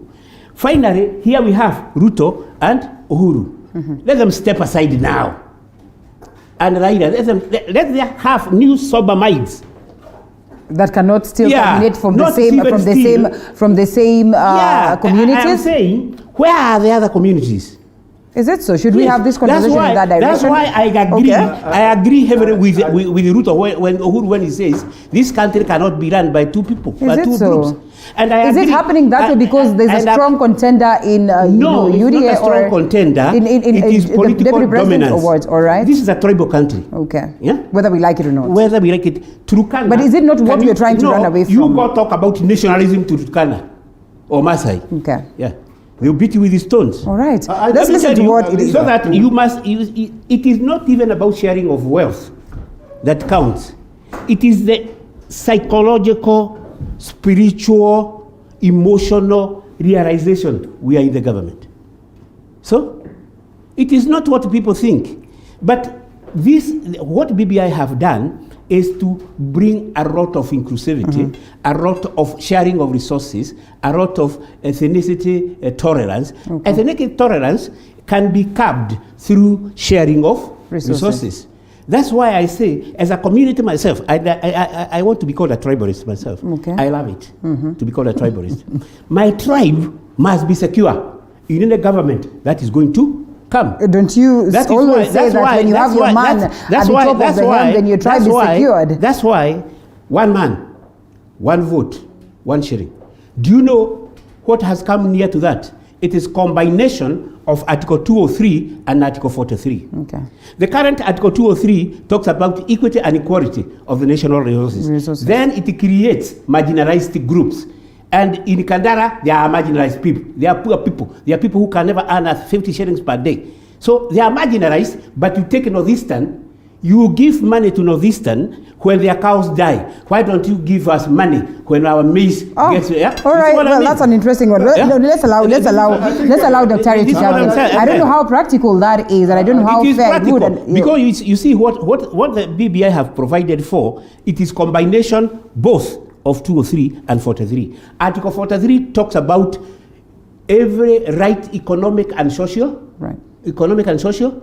Everybody, if you combine the resources, that is 203, then 43, equal sharing of resources. Then you come and say, no one should have 3 times as much as the other. As the other. That's why Muranga in this sharing is out of 6, we are getting now 6 billion. We are going to get almost 11 billion. All right. We are not, Hold it right there. We are not yet 3 times. Now this one is still 3 times more than us. But at least it has given us satisfaction. You see, we are almost getting 2 times. Okay. And then somebody funny comes and tells us to refuse the BBI. All right, no. Let's allow him to say. Let's also allow PMG. We have to have it. We have to balance. We have to balance this. Let's listen to that. Yeah. Yes. Let me be very clear, Linda. Yes. I said PPI is a very, very good document. That should be very clear. Right. It should be very clear. My point of contention, Linda, is its practicability in the real world. Linda, as we are talking today, sharing 100 listen. As we are talking today, Linda, I'm not talking about empty head, empty whatever. I'm talking about the real figures, my friend. Okay. At the moment, we are facing a crisis in debt payment or repayment. Almost 7.2 trillion. We want to share that. Listen. PMG. If this country is poor, we want to share that. Was silent when you were talking. Okay. Yes. What we are saying, Linda, we need to have money that is enough for both development and repayment of debts. All right. And Linda, let me tell you that 53% of our total revenue in any whatever financial year, we are spending 52% to repay the debts. 47% that remains out of that will be used on others recurrent expenses and partly development. Right. As we are talking today, Linda, we have 47 counties that are standing, that are almost independent. And each one of them, let us say the national government affords almost 4 billion per, an average of 4 billion per county government. In this case, Linda, with the debts that is facing this country, with all these things that are happening, how are we able to finance our development? And if we are actually thinking about creating employment opportunities, what are we going to invest to be able to create job opportunities for our youth? So, the reason why I'm saying that we must look critically into the practicability of the PBI. As we look critically, Dr. Ari, let me ask this. As we look critically, even as we do the balance and checks of money in most cases, you look at the future. In the event that there possibility that we can get to that level of stability in terms of monies and all that, don't you think it is proper for us to have a law that is I have no problem whatsoever about the additional funds to the county government. Yes. I have no problem whatsoever. About creation of funds for the MCS, I have no problem whatsoever. About giving concession, the youth, when they start business for that period of time, I have no problem with that. All these things that is contained in the PPI. Now the issue of inclusivity, that is not practical again. When you have the one party take it all, where have you accommodated the rest, my friend? Okay. So the issue that I have, the point of contention that I have, is how practical the whole thing is. Otherwise, adding money to the county government is the best thing that we can have. Okay. That is my take. All right. Well, can we take some feedback here? Yeah. Lidma Sateka, on the previous conversation, violence was brought by police and their masters. Like yesterday, police ordered goons to beat Member of Parliament, cheering to kill MP Shuali. Please, we can't breathe with the police. That's what he says. He's fired stones on us, by the way. And so I won't be able to go through all this. But then again, it is only fair that I look at them. Why did UDA, Senator and MPs, why were they arrested while ODM and C are free when one man from ODM also knifed someone? Well, this is some of the things that they are coming on board. Steve Karedi says, against which audited accounts? I think it's in regards to the monies that we're talking about. And well, also matters vaccination coming on board. Let's allow President Uhuru Kenyatta be vaccinated first, and then, well, the rest of us will come through. And I mean, it's not even funny because Narendra Modi in India took the vaccination. Yes. And you know, this has been looked at as something that has restored confidence or got people having the confidence to proceed and go out there and, you know, get the jab, in which most are questioning, including, you know, the health fraternity here today is questioning whether indeed they would want to go out there and get the jab. Yet they're the first ones who are supposed to be getting it today, as per what it is that the Ministry of Health speaks about. Thank you, Rita. Cost-benefit analysis is key economic principle. Yeah. I know. When you borrow money. And rate of return. What is the rate of return? This country will never generate in history money to do the infrastructure development it has done. It can never, not even any African country, maybe South Africa, that can have this kind of infrastructural development from internal financing. Okay. It is Uhuru Muigai Kenyatta knew that unless we borrow, you can even borrow 100 trillion. But what is the rate of return? What is the economic benefit are you generating from it? You see, would you be able at any one time in the history of this country to get 1 trillion? I rest my case. All right. I think, Linda, if you're positive that we can, if you're positive, I mean, PMG, it is contradictory, I'd want to assume, because when we say that let's have these laws said so that in the event that we get enough money, we'd be able to, you know, have it streamlined so well. Yet you also acknowledge that maybe historically we'll not be able to hit that amount of money in terms of it is to hit that in terms of revenue collection. In terms of revenue generating, yes, that's the question. Not in terms of repayment. You see, I understand. The spreading of the loans. Let me clear this, Linda. When you ask a loan for a bank to build a skyscraper in Nairobi, okay, you look at the returns. What is not calculable and what economists are finding difficulty with is assessing the cost, the benefits. We already know the cost of the loan, but they have never been able. All right, hold it right there. We have some breaking news, and then we'll come to you, Daktari. Breaking news, Peter Nabulindo in Matungu, or is actually Matungu's MP-elect. And here we go. ANC candidate Peter Oscar Nabulindo has won the Matungu parliamentary by-election. Preliminary results show that Oscar Nabulindo garnered votes to beat ODM's David Were, who is second, and UDA's Alex Lanya is a distant third. This means ANC has retained the Matungu parliamentary seat, which fell vacant following the death of Justus Mulunga in November last year. These are just preliminary, is a tongue twister, results, and IEBC is expected to announce the official results any moment from now. Gentlemen, Oscar got 14,260 votes. 14,260 votes, where he had 10,565, and Lanya, who was for UDA, got 5,513 votes. And so we'll be giving you updates as and when the IEBC officially declares this. These are reports from our very own That is David Muthuka, who's on the ground, as I have rightfully put it.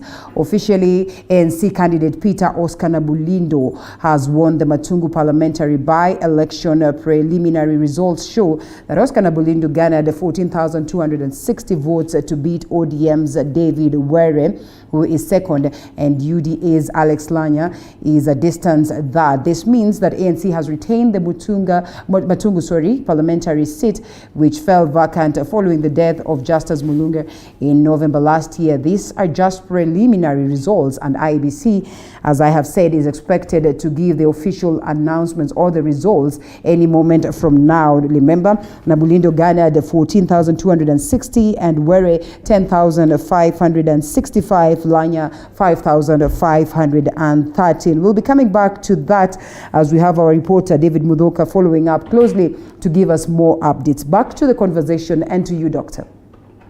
I think my argument, Linda, when we have the debts exceeding even the assets that the country owe, we are not like Japan, we are not like America, we are not like these other countries who have stock. They have not exceeded the assets. So what we are saying, Linda, if all these those people whom we owe, those countries whom we owe, if they will come today and say, I want to control the airport because I have finance it. I want to control the railway because even the railway itself, which was financed by the Chinese, are the one actually managing to repay back their loan. So in the circumstances that all these countries comes, because most of the loans that we borrowed some time back have now matured and they are payment. So it will reach a time when even the benefits will eat up the gains. And that is something that we must take care of. Number two, Linda, when we talk about creation of employment opportunities, these are new ventures. Now we are talking, Linda, when about 2 million Kenyans are at home as a result of Corona. So for them to make, and they are at home joining others who are already there. So we have a whole population of unemployed youth just redundant at our rural setup. What does that tell you, Linda? It tells you that we must have a structured economic development that will cater the investment that will create job opportunities for this young generation. That is the bottom line.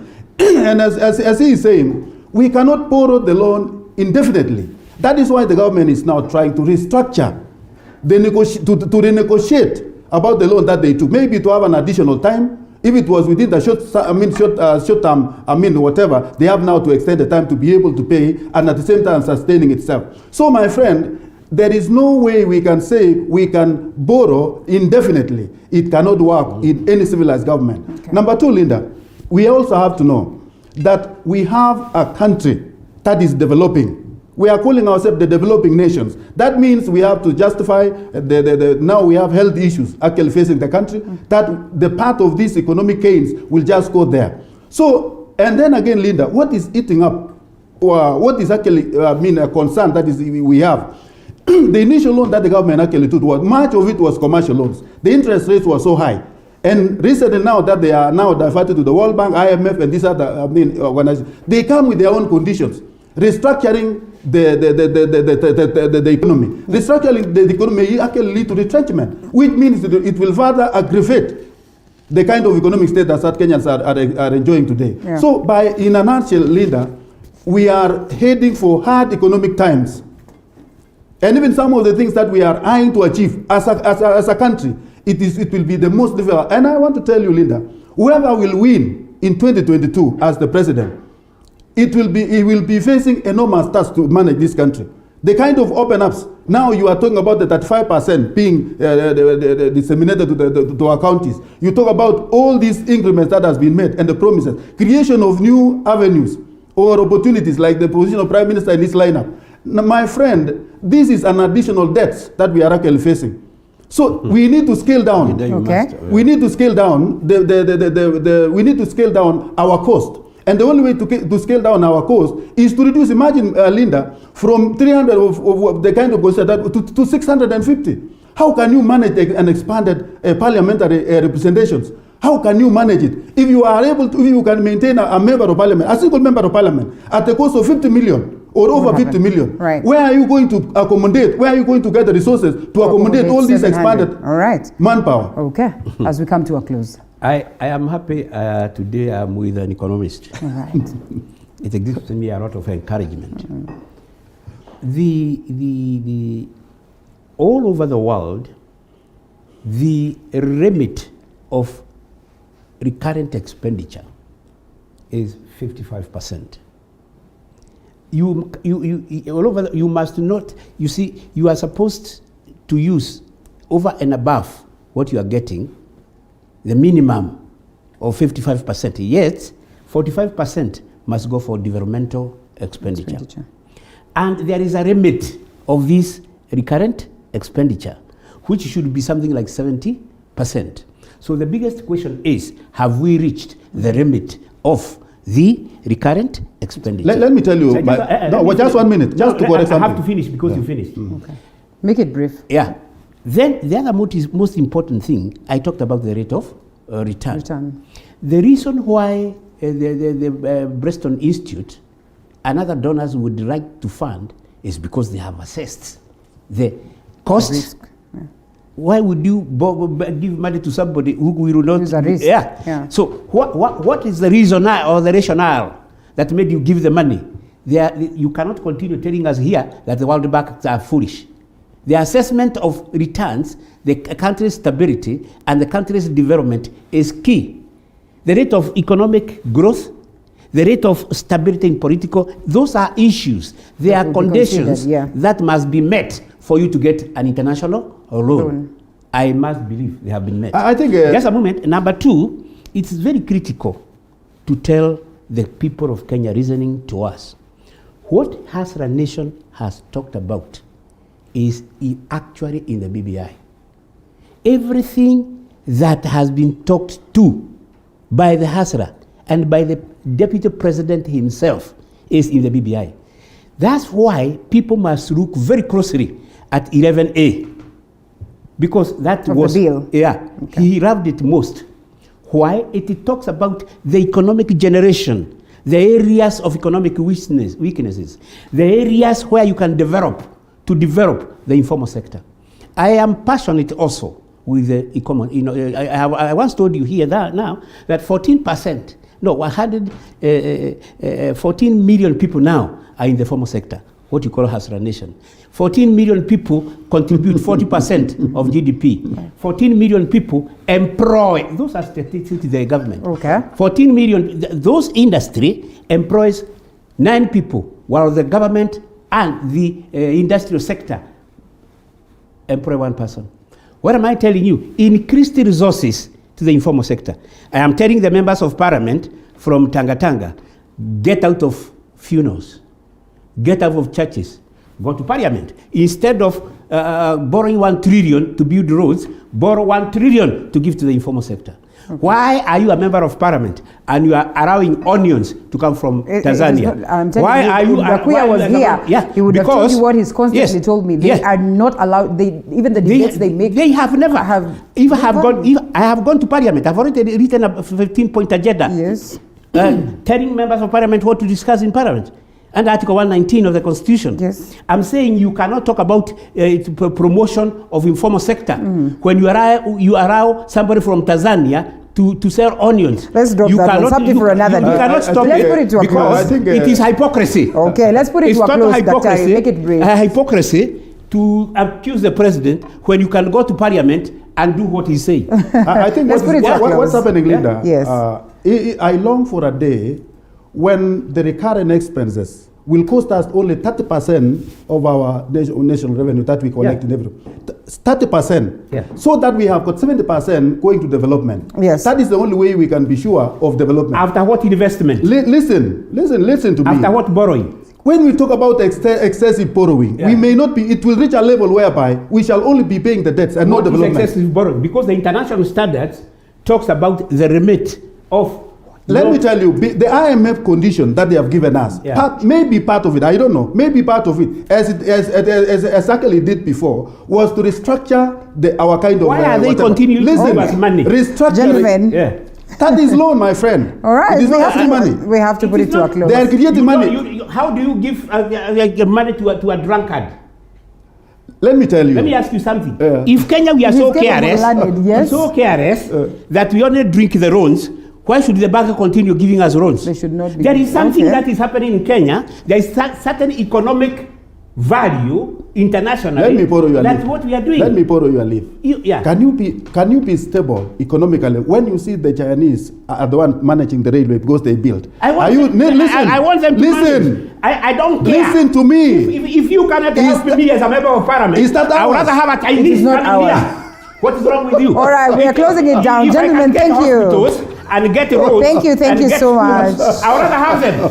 If the local people cannot help me, All right, there you go. members of parliament that can fight for me. Then It's a close. It's a close. PMG. It's a close. Governance Thank you so expert PMG Kamau and economist Dr. Rotich Joseph. And earlier on, we also have Honorable Member of Parliament Embakasi North James Gakuya. Thank you so much, gentlemen, for your time. We close it at that. A polite reminder of what is happening. ANC candidate Peter Oscar Nabulindo has won the Matungu parliamentary by-election, and preliminary results show that he garnered 14,260 votes.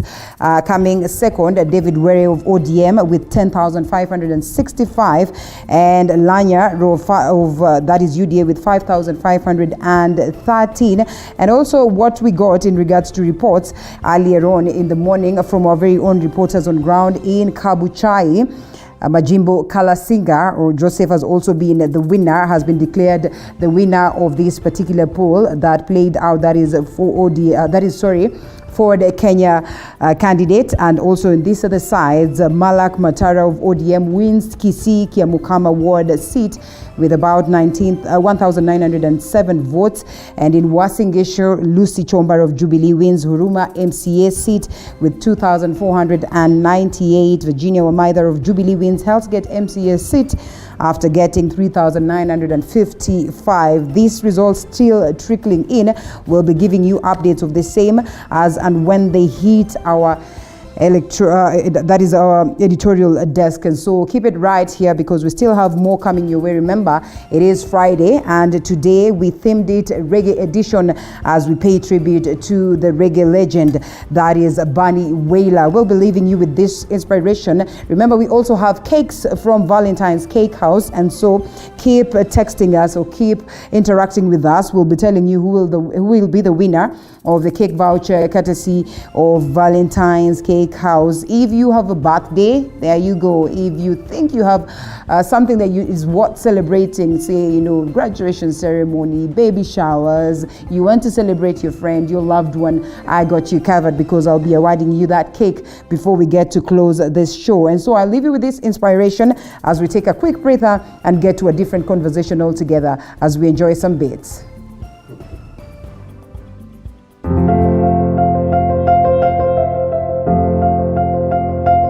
You're happy in your life as long as you're content.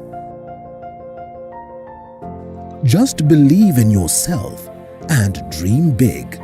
Do not give up on your hopes.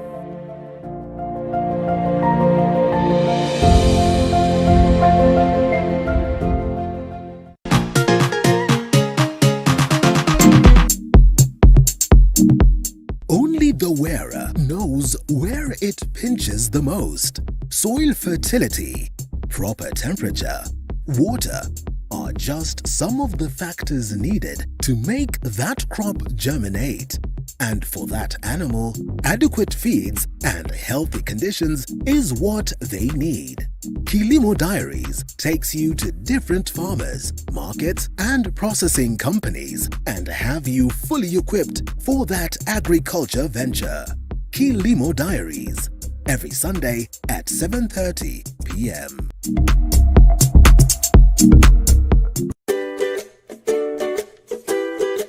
This month, the Throwdown treats your taste buds with a sweet ride down dessert heaven with delicious and tasty recipes that will make your sweet tooth tingle. The Throwdown, every Sunday at 6:30 p.m.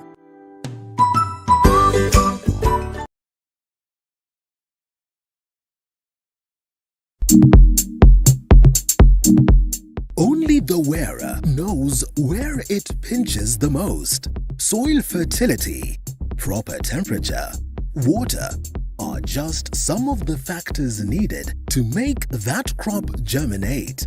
And for that animal, adequate feeds and healthy conditions is what they need.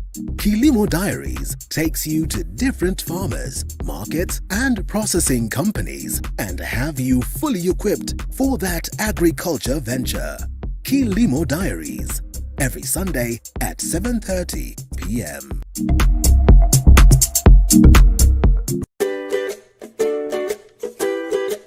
This month, the Throwdown treats your taste buds with a sweet ride down dessert heaven with delicious and tasty recipes that will make your sweet tooth tingle.